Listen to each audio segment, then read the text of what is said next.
Hi guys, ఇప్పటి వరకు ఉన్న న్యూస్ల్లో ఇంపార్టెంట్ అయిన న్యూస్లు ఇవి. మొదటి న్యూస్ వచ్చేసరికి కాలిఫోర్నియా నుంచి. హిందువులకు దీపావళి అనేది ఎంత పెద్ద పండుగ మనందరికీ తెలిసిందే. అలాంటి దీపావళి పండుగ రోజున ఇండియాలోనే కాదండి, కాలిఫోర్నియాలో కూడా దీపావళికి సెలవు అనేది ప్రకటించారు. ఇది అధికారికంగా ప్రకటించిన 3వ స్టేట్ అయింది. భారత్ లో అత్యంత వేడుకగా నిర్వహించే దీపావళి పండుగను కాలిఫోర్నియా ప్రభుత్వం అధికారికంగా సెలవు దినంగా ప్రకటించింది. దీనికి సంబంధించి బిల్లుపై ఆ రాష్ట్ర గవర్నర్ మంగళవారం రోజున సంతకం చేశారు. ఈ చట్టం ప్రకారం హిందువులు, సిక్కులు, జైనులు, బౌద్ధులు జరుపుకునే దీపావళి పండుగన సెలవు ప్రకటించారు. ఇప్పటికే అమెరికాలో 2 రాష్ట్రాలు దీపావళి రోజున సెలవు ప్రకటించగా ఇది 3వ రాష్ట్రం అయింది. News number 2. జోహో కంపెనీ అనేది ఇండియాలో ఒక ట్రెండింగ్ టాపిక్ అయిపోయింది. జోహో ఈమెయిల్ మన దేశ హోమ్ మినిస్టర్ అయిన అమిత్ షా గారు కూడా ఉపయోగిస్తున్నారు. ఈ మేరకు కేంద్ర హోంమంత్రి అమిత్ షా జోహో ఈమెయిల్ కి మారిపోయారు.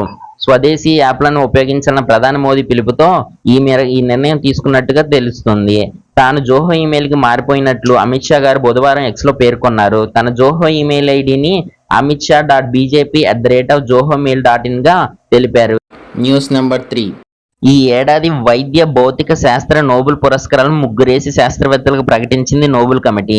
మెటల్ ఆర్గానిక్ ఫ్రేమ్వర్క్ అభివృద్ధిలో కీలక పాత్ర పోషించినందుకు గాను జపాన్ కు చెందిన సుసుముకి, ఇంగ్లాండ్ కు చెందిన రిచర్డ్ రాబిన్సన్, జోర్డాన్ లో ఒక పేద కుటుంబం నుంచి అమెరికాకు వలస వచ్చి ఉన్నత చదువులు చదివిన ఒమర్ మువన్నెస్ యాషీలను ఈ పురస్కారాలకు ఎంపిక చేసినట్టు వెల్లడించింది. 1989లో జరిపిన విశేష పరిశోధనలతో వీరు ముగ్గురు ఒక కొత్త తరహా మాలిక్యూల్ ఆర్కిటెక్చర్ అభివృద్ధి చేశారని నోబెల్ కమిటీ ప్రశంసించింది. 4th news. ఆపరేషన్ సింధూర్ తర్వాత ఇండియా, పాకిస్తాన్ మధ్య ఉద్రిక్త వాతావరణం గురించి తెలిసిందే. ఇటువంటి పరిస్థితుల్లో పాకిస్తాన్ కు అమెరికా కొత్త క్షిపణులను అందజేస్తుంది. అమెరికాకు చెందిన అత్యాధునిక వెపన్ అయిన AIM-120 విక్రయాలకు ఒప్పందం ఖరారైనట్టు తెలుస్తుంది.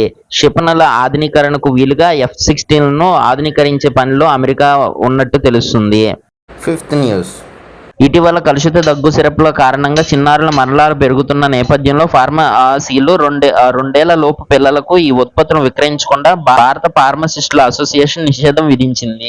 ప్రిస్క్రిప్షన్ మేరకు లేదా తల్లిదండ్రులు కోరినా కూడా 2 వయసు లోపు చిన్నారులకు దగ్గు సిరప్లు ఇవ్వరాదని సూచించింది. Subscribe for more.